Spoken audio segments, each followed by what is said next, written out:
O Niño Jesus, aking Panginoon at tagapagligtas, Ikaw ang aking sandigan at kalakasan. Ikaw ang aking inaasahan sa lahat ng oras. Alam kong marami akong dapat ipagpasalamat sa iyo. Nag-uumapaw ang iyong kabutihan sa akin.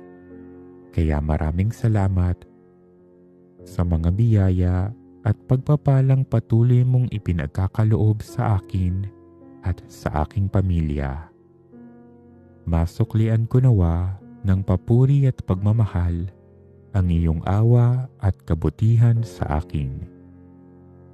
Nalalaman mo ang nilalaman ng aking puso at alam mo rin ang aking abang kalagayan sa ngayon. Sa gitna man ng problema at mga pagsubok sa buhay, buo ang aking pagtitiwala sa iyong dakilang